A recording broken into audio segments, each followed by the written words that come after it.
Salut les amis, j'espère que tout le monde va bien. On se retrouve aujourd'hui, nouvelle vidéo spéciale Mercato. On va démarrer du côté du Barça et ça concerne le défenseur uruguayen Ronald Araujo qui serait sur le point de rejoindre la Juventus en Italie. Certains médias italiens annoncent déjà qu'il y a un accord et que tout sera officialisé la semaine prochaine.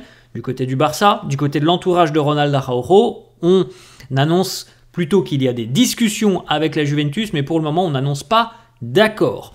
Mais il faut savoir que certains médias espagnols annoncent quand même que Ronald Araujo aurait pris la décision de quitter le Barça sur ce mois de janvier, certainement pour rejoindre la Juventus. On sait qu'il y a des problèmes au niveau de la prolongation de contrat de Ronald Araujo. On sait que la Juve recherche activement un défenseur central. Et il semblerait aussi que Araujo ne soit pas très optimiste quant à sa possibilité de glaner du temps de jeu du côté du Barça avec les prestations depuis le début de saison de Inigo Martinez et de Pau Cubarsí. Il pense que ça va être compliqué.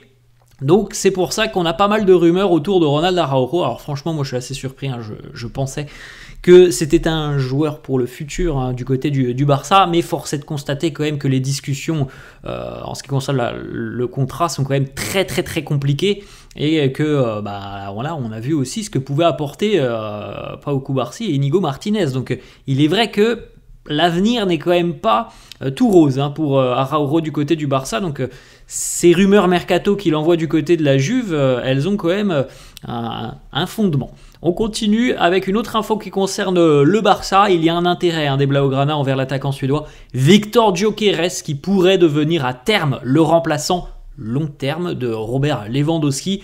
Lewandowski, normalement, la clause d'une année supplémentaire devrait être levée et donc il devrait continuer au moins jusqu'en 2026 avec le Barça. C'est ce qui devrait se passer. Mais évidemment, Lewandowski il est quand même plus proche de la fin de sa carrière. Il faut déjà envisager, préparer le futur du côté du Barça et on recherche un nouveau numéro 9. Gyökeres fait partie des cibles du Barça, lui qui plante but sur but du côté du Sporting. On continue les amis, on va du côté du Paris Saint-Germain, un joueur qui joue assez peu du côté du PSG. Alors il était arrivé avec un statut important en provenance de l'Inter Milan.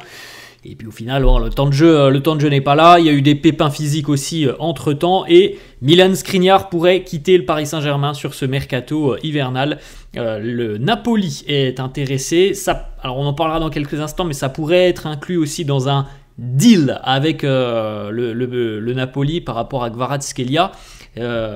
Problème pour le moment avec Naples, c'est surtout le salaire du joueur du côté de Paris. Évidemment qu'on ne peut pas lui offrir la même chose au Napoli, donc c'est un petit peu là que le bas blesse à l'heure actuelle. On va continuer les amis du côté d'Aston Villa, les Villains à la recherche d'un nouvel attaquant avec l'anglais de Dortmund, Jamie Gittens, qui fait une très très belle saison. C'est un joueur en forte progression, ça fait déjà 3 ans qu'il évolue au Borussia Dortmund et qu'il ne cesse de progresser. Il prend de plus en plus d'ampleur dans cette équipe.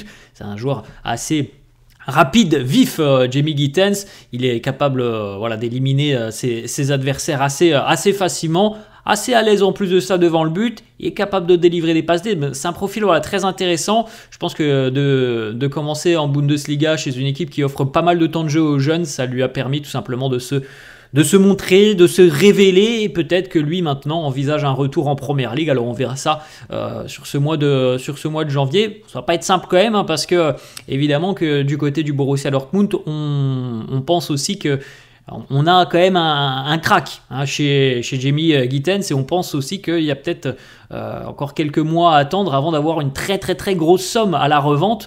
Donc c'est un dossier qu'il faudra suivre peut-être cet été. On continue, on retourne les amis à Naples, et là ça concerne le Paris Saint-Germain, puisque il semblerait que Khvicha Kvaratskhelia, donc l'attaquant géorgien du Napoli, soit ouvert à un départ sur ce mois de janvier. Et là on a beaucoup de clubs intéressés. Alors Fabrizio Romano confirme que le Paris Saint-Germain est favori et que le PSG est en contact direct avec le club napolitain. On discute aux alentours de 80 millions d'euros pour Kvaratskhelia. Alors Attention aussi parce que il y a beaucoup de clubs anglais qui suivent le dossier. Chelsea, Newcastle, Liverpool, Manchester United aussi très présent sur le dossier. Mais selon Fabrizio Romano, c'est le PSG qui est en tête à l'heure actuelle sur ce dossier Kvaratskhelia. Et Kvara semble, d'après les médias italiens, que Kvara ne soit pas insensible au charme du Paris Saint-Germain. Donc c'est peut-être la grosse recrue offensive du PSG qui va arriver dans les prochains jours ou prochaines semaines. Il faut suivre attentivement ce dossier Kvaratskhelia du côté du PSG.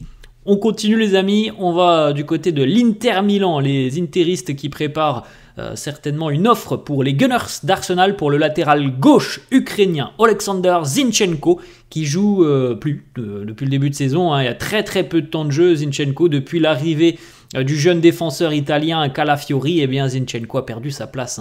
Il est très peu utilisé, c'est vraiment un élément de rotation, mais il a vraiment un très faible temps de jeu et on voit mal comment la situation pourrait s'inverser pour lui parce que Calafiori a gagné beaucoup de points depuis son arrivée, il est assez impressionnant.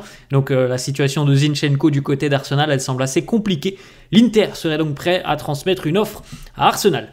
On va les amis du côté de Liverpool, le jeune milieu de terrain Harvey Elliott. C'est un joueur qui a été lancé par Jürgen Klopp et qui est un joueur assez intéressant.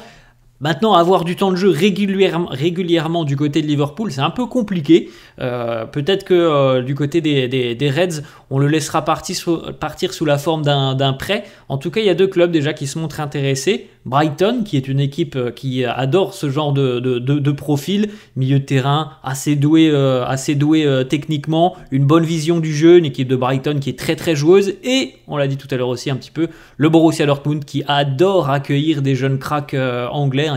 Il y a une connexion entre Dortmund et l'Angleterre et c'est vrai que ça peut être une belle opportunité pour lui, que ça soit Brighton ou le Borussia Dortmund, ça peut être une très belle opportunité d'avoir un peu plus de temps de jeu, donc à suivre aussi sur ce mercato hivernal. On continue, on va du côté de Manchester City. Alors lui aussi est un jeune crack du football anglais. Alors il n'a que 22 ans, mais c'est vrai qu'à 22 ans maintenant, tellement les jeunes démarrent quasiment à 16 ou 17 ans, à 22 ans normalement quand même on doit avoir un certain niveau et surtout un peu plus de temps de jeu.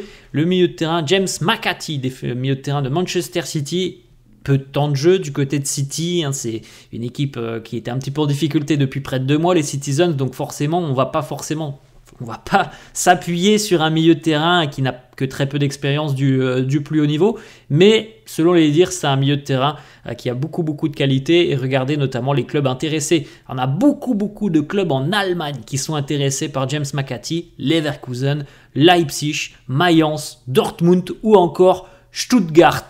On poursuit les amis du côté justement de l'Eintracht Francfort, donc on reste en Allemagne et ça concerne aussi Manchester City. On en a parlé depuis près d'une semaine maintenant et il semblerait que le dossier soit presque finalisé. Omar Marmouche, l'attaquant égyptien, devrait s'engager du côté de City puisque City serait prêt à matcher avec les exigences de Francfort. Donc Francfort, je pensais que ça allait être 50-60 millions d'euros. Francfort demande 80 millions d'euros pour Marmouche et City serait prêt à transmettre une offre de 80 millions d'euros. Donc un accord est tout proche. Le joueur, lui, est déjà OK pour rejoindre Pep Guardiola et City. Comme on l'a dit, je crois qu'on a parlé en plus de ça, c'était hier ou avant-hier. Marmouche, c'est quelqu'un qui a, en plus d'être extrêmement intéressant offensivement, il a cette capacité à jouer attaquant pur ou alors de jouer numéro 10. Et ça, c'est une polyvalence qui est très appréciée par Pep Guardiola. On va terminer les amis du côté d'Arsenal. Alors là, c'est plutôt un dossier pour le mercato estival. Les Gunners vont certainement raviver leur intérêt envers l'attaquant suédois de Newcastle, Alexander Isak, qui d'ailleurs a marqué contre Arsenal en milieu de semaine en coupe d'Angleterre. Donc d'ici à la fin de saison, il pourrait se passer beaucoup de choses avec Isak du côté de Newcastle. C'est un joueur qui a une valeur marchande assez importante. C'est un vrai buteur, Isak. Il est tueur dans la surface de réparation. C'est un petit peu ce qui manque aux Gunners, d'avoir ce profil de numéro 9 tueur dans la surface de réparation. Et donc il fait partie des cibles en ce qui concerne le poste d'attaquant pour les Gunners, comme d'autres, comme Brian Mbeumo par exemple, l'attaquant de Brentford, mais il y a peu de chances que ça se fasse sur le mercato hivernal, ça sera plutôt l'été prochain. Voilà les amis, la fin de cette vidéo, j'espère que ça vous a plu, n'hésitez pas comme d'hab à lâcher un petit pouce bleu, merci à tous ceux qui le feront, je vous souhaite une très bonne journée et je vous dis à la prochaine. Ciao.